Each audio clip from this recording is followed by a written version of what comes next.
The silence in Earth's Central Command was deafening. Admiral Sarah Chen stood motionless before the holographic display, her weathered features illuminated by the red emergency signals pulsing across the screen. The message from New Haven Colony had arrived just moments ago, their final transmission before going dark. "Play it again," she commanded, her voice steady despite the tremor in her hands. The AI complied, and once more the desperate plea filled the command center. "This is Governor Marcus Shaw of New Haven.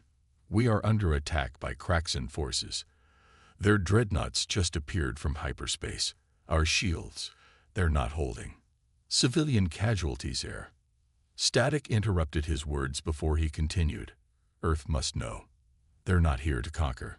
They're here to..." The transmission ended in a burst of white noise. That was 6 hours ago. Long-range sensors confirmed what they all feared. New Haven, humanity's largest extrasolar colony with its population of 3 million, had been reduced to atomic dust. Admiral Chen turned to face the gathering of Earth's highest military command.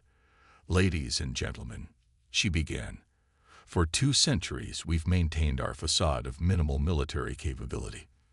We've let the galaxy believe we were nothing more than clever merchants and peaceful colonists. That deception ends today."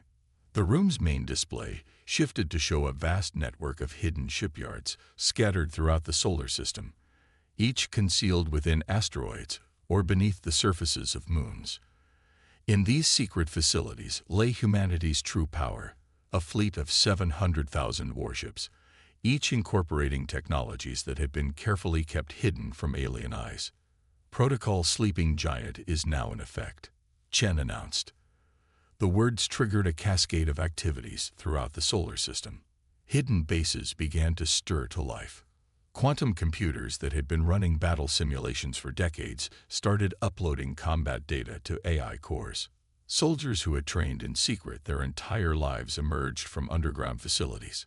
Far beneath the surface of Mars, General Marcus Way, commander of the First Strike Fleet, watched as his flagship, the ESS Nemesis, powered up its systems for the first time. The massive vessel, like all ships in Earth's hidden fleet, represented the pinnacle of human military engineering, a perfect fusion of AI assistance and human intuition. "The Kraxan Empire believes they've struck a devastating blow," Chen continued. "They think they've crippled humanity's expansion into the stars. What they've actually done is awaken a force that will reshape the galaxy." She paused, allowing her next words to carry their full weight. "For generations, we've prepared for this possibility. Every human child who reached for the stars knew that one day we might face extinction. Instead of cowering, we built. We planned. We evolved." The room's atmosphere changed as tactical displays came to life, showing the positions of Earth's dispersed forces. The fleet wasn't just massive. It was revolutionary. Each ship carried technology that had been developed in absolute secrecy. Quantum-entangled communication arrays that were impossible to intercept, dark matter drives that left no energy signature, and weapon systems that could rewrite the laws of physics on a localized scale. "The Kraxan Empire has existed for 10,000 years," Admiral Chen said, her voice carrying the weight of humanity's response. "They've conquered hundreds of species, absorbed thousands of worlds. They believe this makes them invincible, but they've never faced humanity at war." She turned back to the tactical display, where the first waves of Earth's fleet were already moving into position.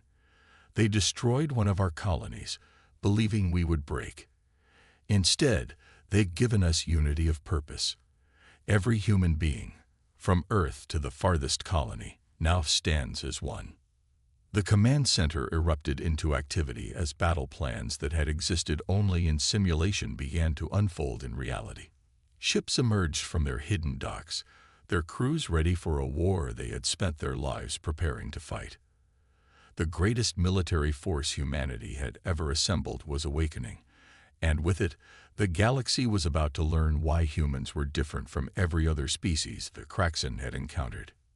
"Send this message to all commands," Chen ordered. "Operation Righteous Thunder is now active. Phase 1 begins in 6 hours. The Kraxan Empire will learn that humanity doesn't break. We evolve, we adapt, and we overcome. And now, we strike back. As the message went out, Chen allowed herself a moment of grim satisfaction. The Kraxan had made a fundamental mistake. They had judged humanity by its visible achievements, its apparent military capability, its seemingly peaceful nature. They had failed to understand that humans had never forgotten their violent past. The time for waiting was over. Humanity's response to the destruction of New Haven would become legend, a story told across the galaxy for generations to come. It would begin with 700,000 warships emerging from hiding, but it would end with something far more significant, a fundamental shift in the balance of power in the galaxy. The war for humanity's survival was about to begin, and Earth was ready.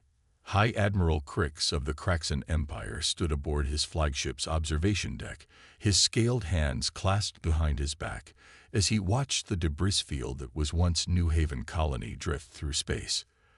The destruction had been total, efficient, a message to humanity about the futility of resistance. Yet something bothered him about the ease of their victory. "My lord," his second-in-command interrupted his contemplation. "We're detecting unusual quantum fluctuations throughout the sector." Before Crix could respond, space itself seemed to tear open. Not in one place, but in thousands of locations simultaneously. Through these rifts emerged ships unlike anything the Kraxan had ever encountered, sleek, dark vessels that seemed to absorb light rather than reflect it. "Impossible," Crix whispered. The tactical display showed not dozens or even hundreds of ships, but thousands. Then tens of thousands. Then hundreds of thousands. Each vessel bore the mark of Earth, but these weren't the primitive spacecraft the humans were known for. These were weapons of war that shouldn't exist.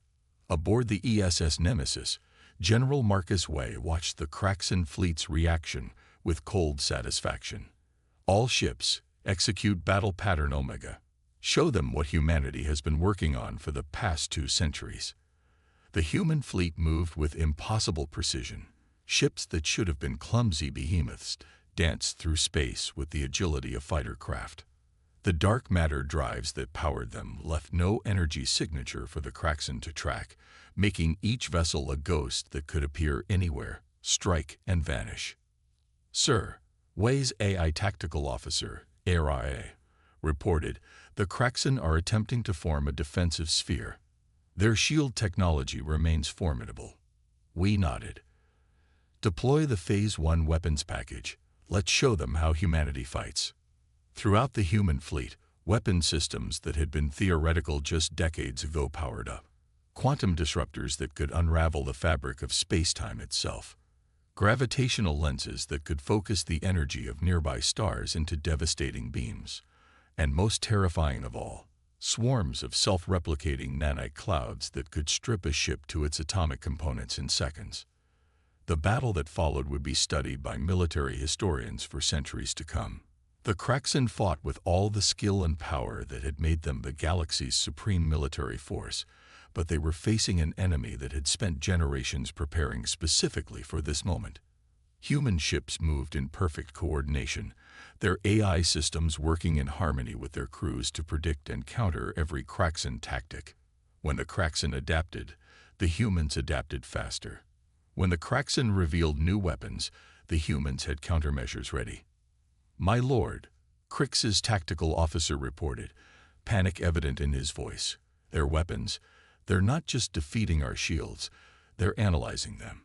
Each hit makes them more effective against our defenses." Crix watched in horror as his fleet's supposedly impenetrable shields were systematically dismantled. The humans weren't just fighting. They were learning, evolving their tactics and technology in real time. Aboard the Nemesis, Wei received a priority communication from Admiral Chen. "The Kraxan reinforcements will arrive in 30 minutes, General. Make sure they understand the full extent of their mistake." Wei turned to ARIA. "Initiate Protocol Prometheus. All ships, execute synchronized strike pattern Delta 7. The human fleet moved as one, their formation shifting into a complex geometric pattern that seemed to defy traditional space combat doctrine.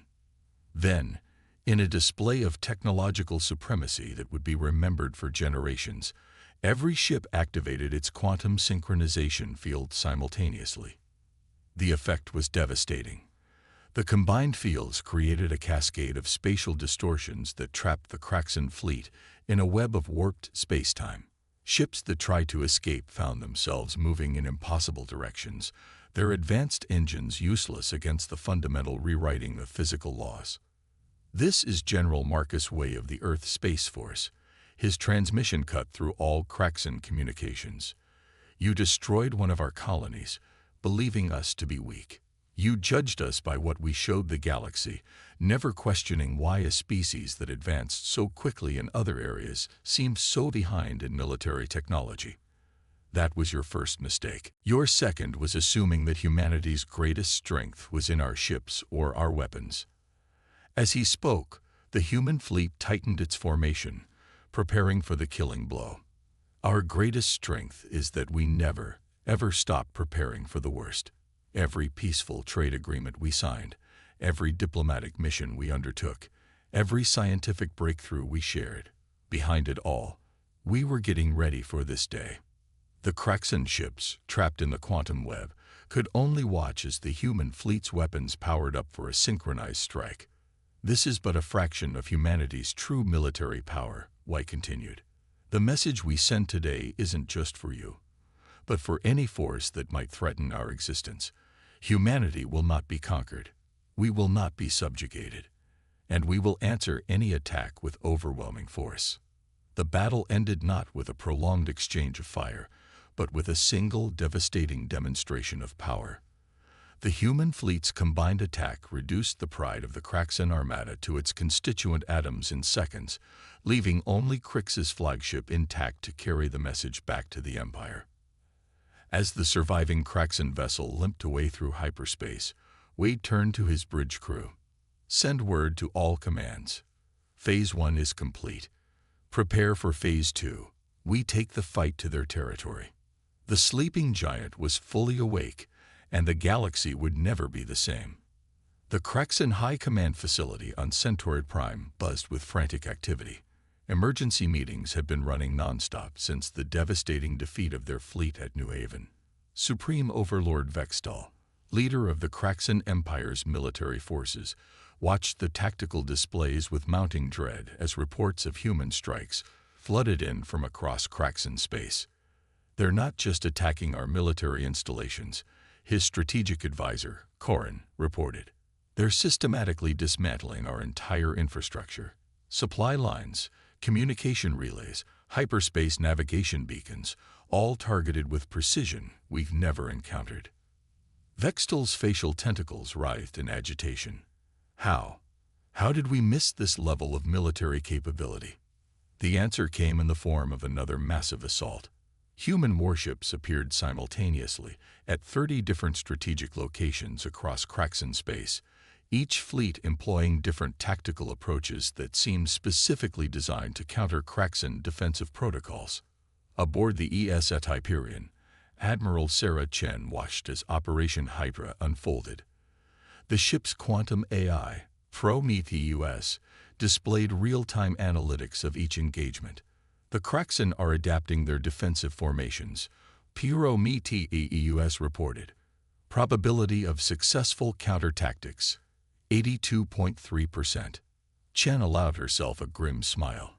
They still don't understand. Execute Phase 3. Throughout human-controlled space, massive structures that had been disguised as civilian stations revealed their true nature. These were the nexus points, quantum computing hubs that could process and analyze battle data from thousands of engagements simultaneously, feeding tactical updates to the entire human fleet in real time. All fleet commanders, Chen broadcast, initiate synchronized warfare protocols. Show them why humanity spent 2 centuries preparing for this moment. The human assault transformed into something the galaxy had never witnessed. Each fleet began operating as part of a single vast neural network. Ships moved with impossible coordination, their actions guided by both human intuition and machine precision. When the Kraxen adapted to one strategy, they found themselves facing three new ones. On the Kraxen homeworld, Vextol received increasingly desperate reports. "My lord, they're not just defeating our forces, they're studying us. Each engagement reveals more of our tactical doctrine, and they're using it against us." The humans had turned space itself into a weapon. Quantum disruptors created zones where Kraxen technology simply ceased to function. Gravitational weapons bent space-time into impossible configurations, trapping entire fleets in temporal eddies. But most devastating was the psychological impact, the growing realization that they were facing an enemy that had spent generations preparing specifically for this conflict. "Send the reserve fleets from the Outer Rim," Vextol commanded. "All of them." "Sir," Corin protested, "that would leave our subsidiary worlds undefended. Those worlds will be irrelevant if we can't stop this human advance." But the humans had anticipated this too. As the Kraxen pulled their forces from the Outer Rim, they found human diplomatic vessels waiting at each abandoned world. These ships carried not threats, but offers of alliance, protection, and technological exchange.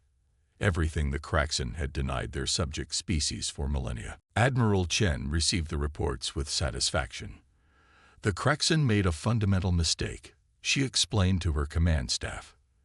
They thought military power was about ships and weapons.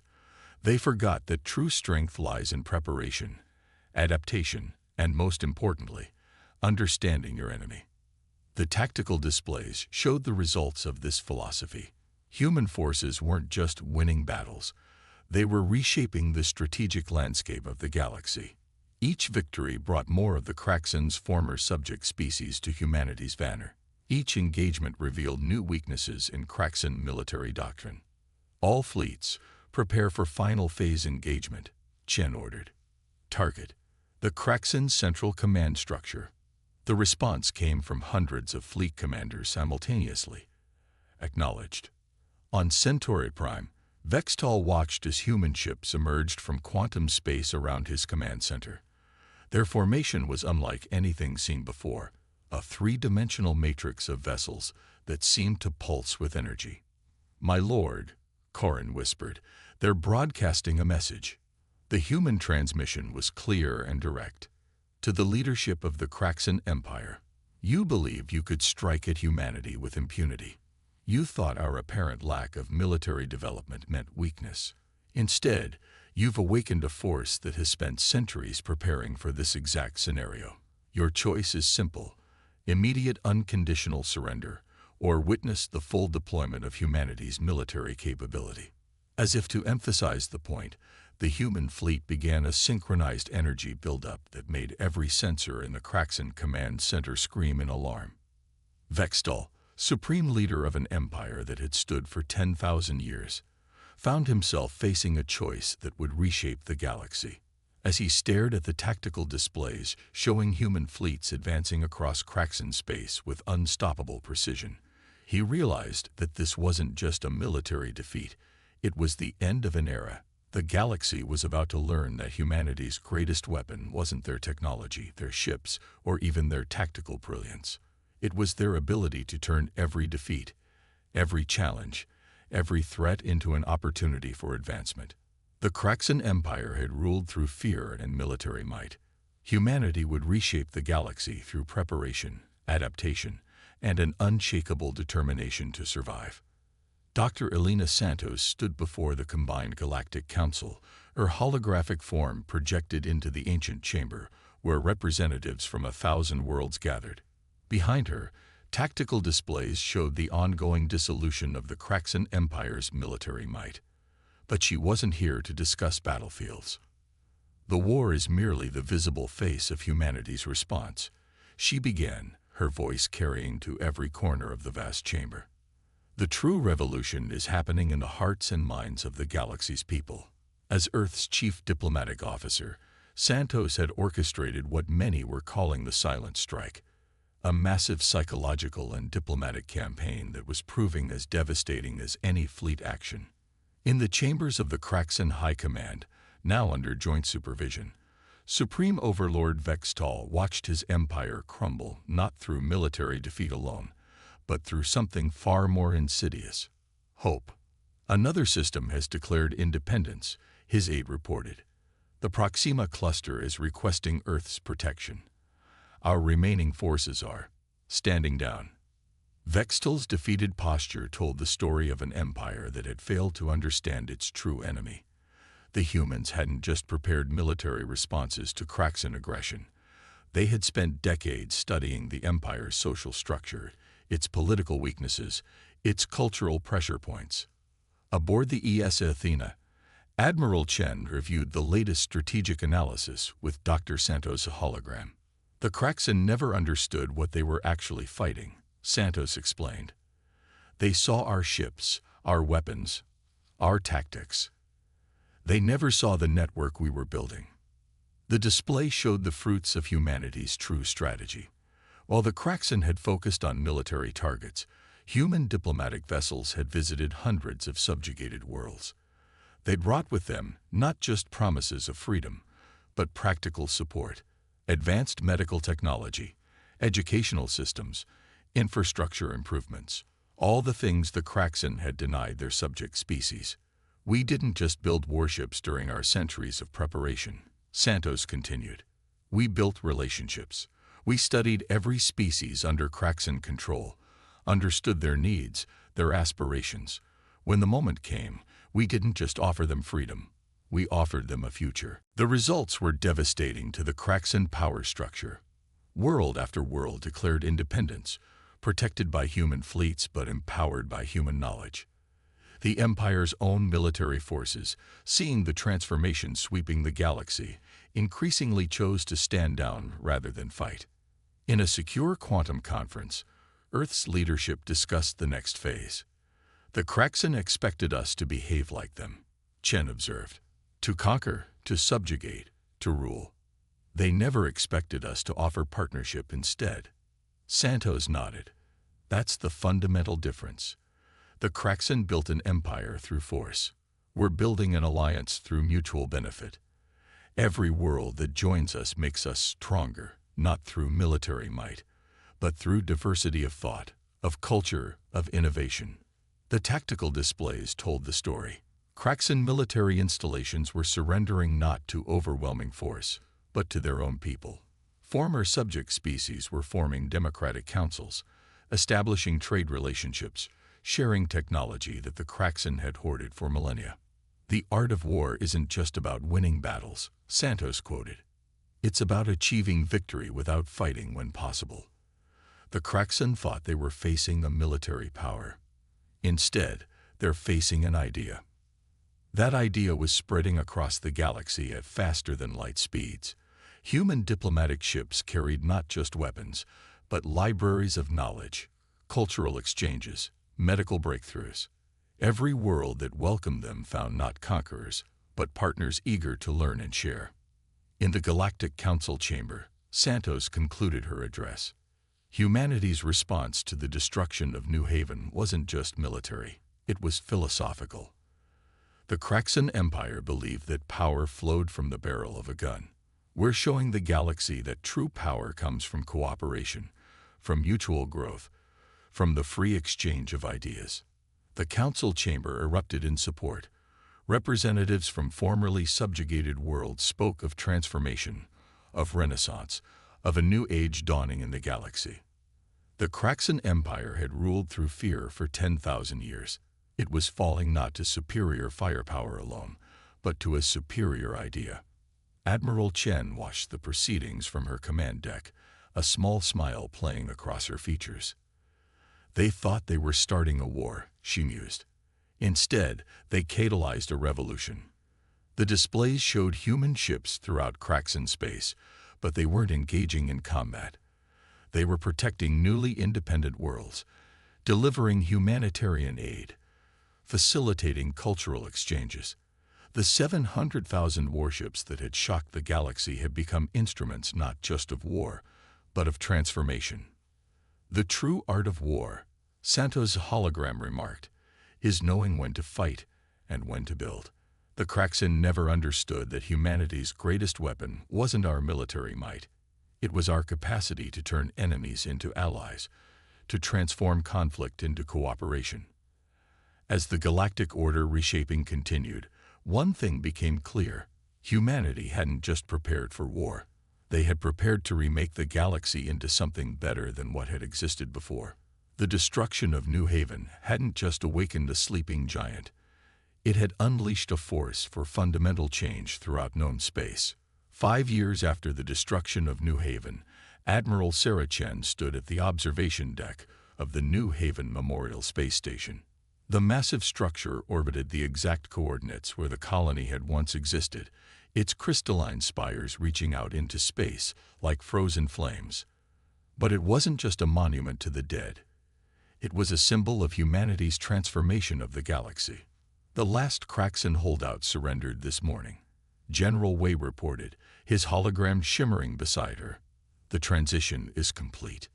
Chen nodded, watching as ships from 100 different species passed through the nearby transit lanes. Where once there had been only Kraxin military vessels enforcing imperial will, now there was a constant flow of trade, cultural exchange, and cooperation. Have you seen the latest reports from the Galactic Development Council? Dr. Santos asked, joining them virtually from Earth. Her diplomatic course had been instrumental in shepherding the galaxy through its transformation. Former Kraxin subject worlds are advancing at an unprecedented rate. Access to unrestricted education and technology is creating a renaissance across known space. The observation deck's displays showed the scope of the change. The former Kraxin Empire had been transformed into a network of independent but interconnected worlds. Earth didn't rule this new order. Instead, humanity had helped establish a genuine democratic federation, where each species contributed its unique strengths to the whole. The Kraxin never understood what they started when they destroyed New Haven, Chen mused. They thought they were eliminating a threat. Instead, they catalyzed the greatest transformation in galactic history. The station's quantum arrays brought in real-time images from across known space. On the former Kraxin throne world, a new parliamentary complex housed representatives from every species in the Federation. Former slave worlds now hosted universities where knowledge flowed freely. The Kraxin's military installations have been converted into research centers, medical facilities, and cultural exchange hubs. We've received another petition for membership, Santos reported. A species from beyond the former empire's borders. They'd been watching our transformation. They want to be part of it. This was perhaps the most profound change of all. The galaxy was no longer divided between conquerors and conquered. Earth's response to the destruction of New Haven had demonstrated a different way. One based on cooperation, mutual defense, and shared progress. The memorial ceremony begins in an hour, Wei reminded them. The families are gathering. The annual commemoration of New Haven's destruction had become more than a remembrance of tragedy.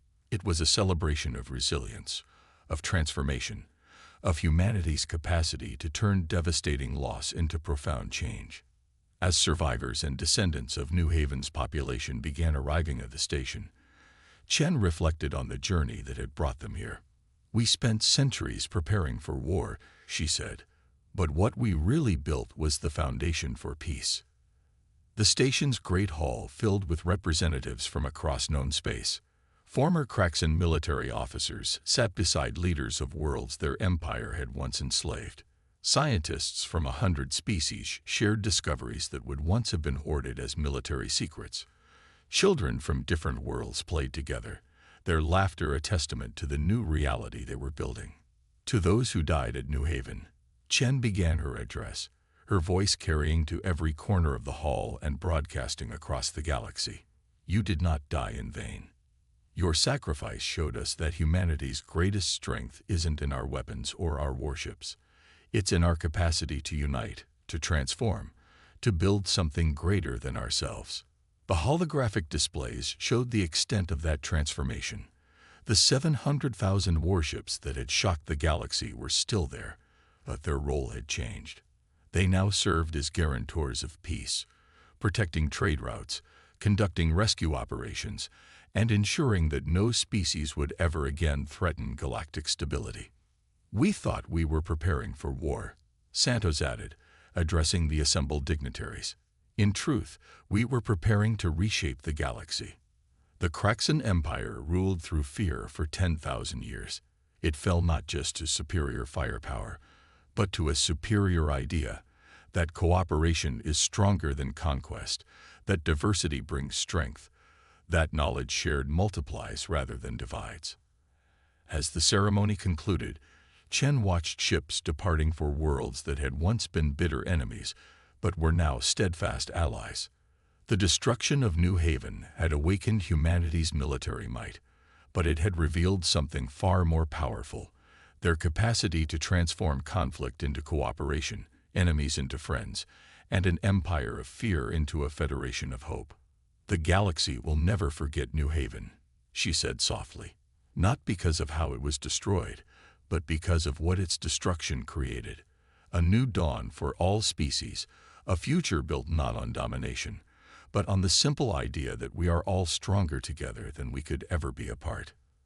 As the memorial lights blazed across space, illuminating the path forward for countless worlds, the galaxy understood a truth that the Kraxan Empire had failed to grasp. Humanity's greatest weapon was never their warships or their technology. It was their capacity to imagine